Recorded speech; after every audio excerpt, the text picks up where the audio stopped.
does Erik Ten Hag and Manchester United actually have a tactical strategy and plan for each game? So that's what we're going to look at today, really hone into what is Manchester United's style, what is ETH's overall strategy, what sort of movements and shapes can we actually see on the pitch that we already have been able to identify from last season, and also, I guess, what sort of evolution have we seen from the start of the season towards the end, and obviously ultimately gaining the FA Cup. So in our typical setup, we have a 4-2-3-1 formation. We're quite happy to push the opposition onto the flanks. We even don't mind them having space because it's really this middle sort of area that we're trying to control and defend and make sure that is well protected. We very rarely come out from the high, further wider than these sort of box areas. And most of our chances last season that we conceded were actually long range efforts and outside of the box. Looking at the middle third, we start off with three lines. So we have our defensive line, the mid, and then the attacking line.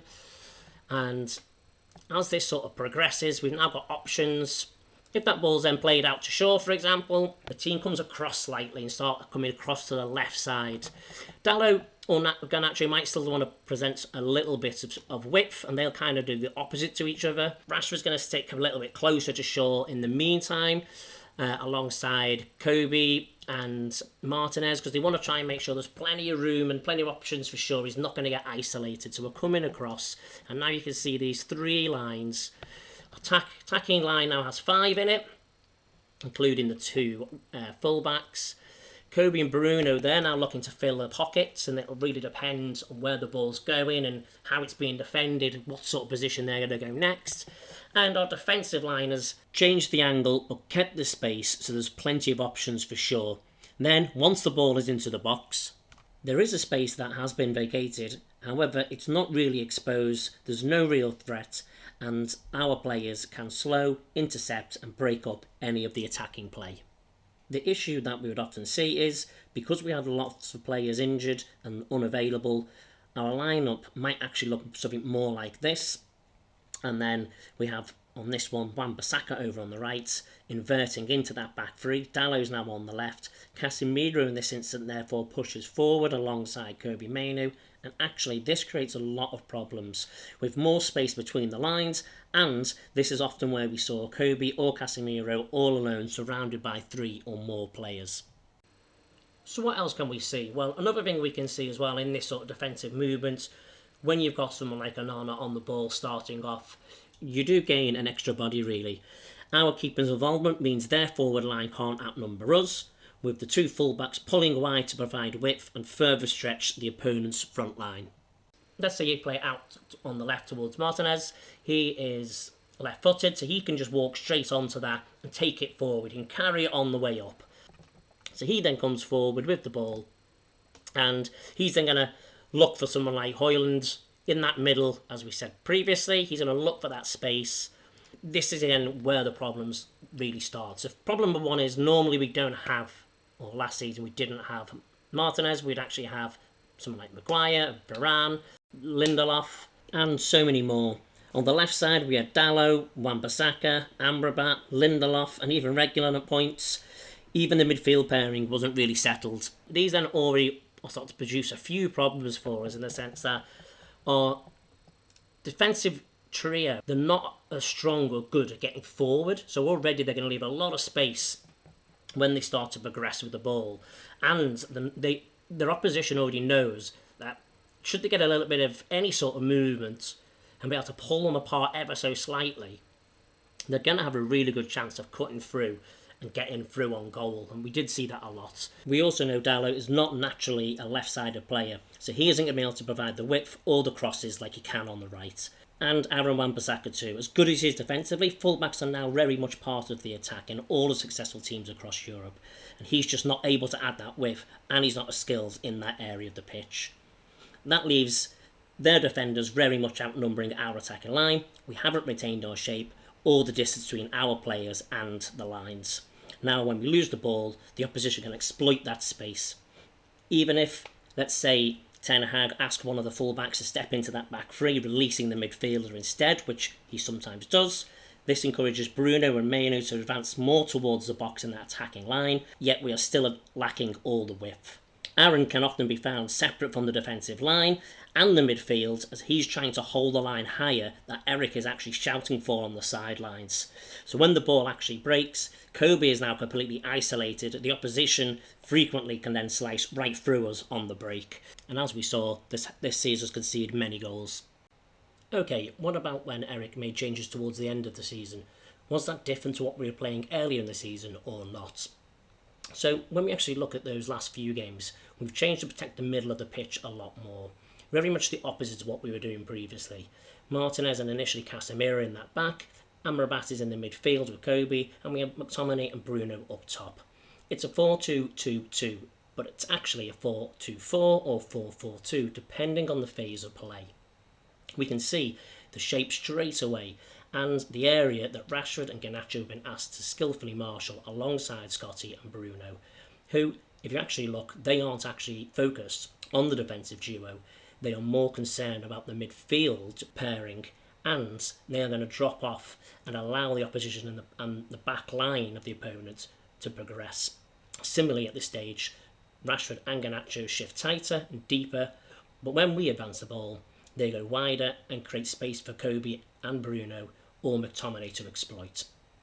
Defensively, we are still looking to channel the opposition down the two wide channels into our flanks, as we did pretty much all season. And this again is down to the use of the best available personnel at this stage. It also really confuses the opposition because now they're not sure, isn't there a forward to mark? When or who do they mark? This is particularly successful, especially in the first half of the FA Cup final. Essentially, it was about outnumbering the different lines in front of the ball and protecting the central areas, both of final third as usual, but also now in the middle third. Is it possible to see us continue with this formation or a similar one for the upcoming season then? It's certainly a continuation of the earlier season tactics. Swap out some of the best available players for fully fit first choice or potential new additions, and you can quickly see how this could work much better. The ball playing defenders allow a higher line, having a left-sided winger and Dallo on the right as a right-sided allows those overlaps, and it also means we can have in-swingers or out-swing crosses depending on whether it's the inside forward or whether it's a cross from our full-backs themselves coming into the box. A more comfortable player in the 6-8 position, and by that I mean look back at Ajax, look at who Erik first wanted when he joined United. It was Frankie de Jong. He's not a traditional 6. He wants someone who can bring the ball out from the back and is able to link up with the middle and sometimes into that attack. A very creative, assured player on the ball, but also getting involved. This then connects our core midfield and attacking positions and allows a compact forward defensive line setup where the distance between the people at the very front and those at the back are a good distance at all times. In the advanced positions, it does give us 3 good lines and allows a similar attacking shape with the fullbacks, adding the width, and midfields are able to find the space and get into those pockets. I do believe Højlund can lead the line for us. What he needs is better support so he can do his favourite diagonal runs and again pull defenders with him. It's surely a priority to see this fixed so we can support Rasmus going forward.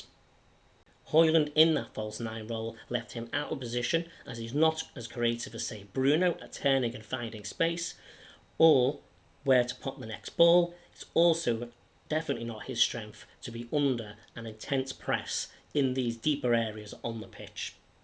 This is why we saw Scotty alongside or the Scott-Bruno combo, which improved the deeper skills and link-up play, but sacrificing a little bit of the goal-scoring ability.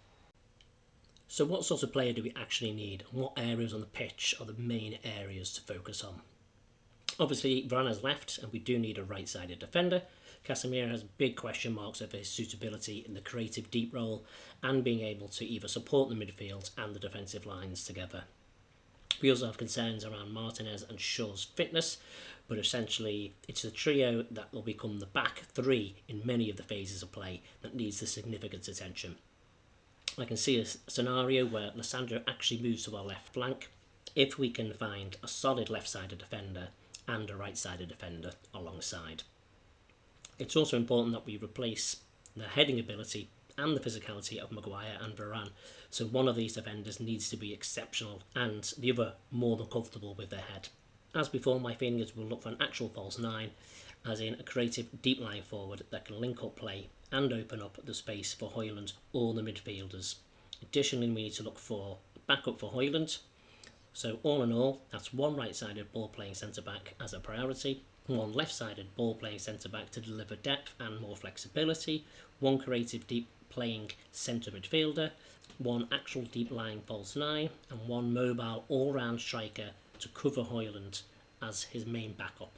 And as I say, we've got 3 videos coming up to take on, one on all the forward options, one for the midfield options, and one for all the defensive options. Thank you very much for listening today, and I look forward to speaking to you all soon.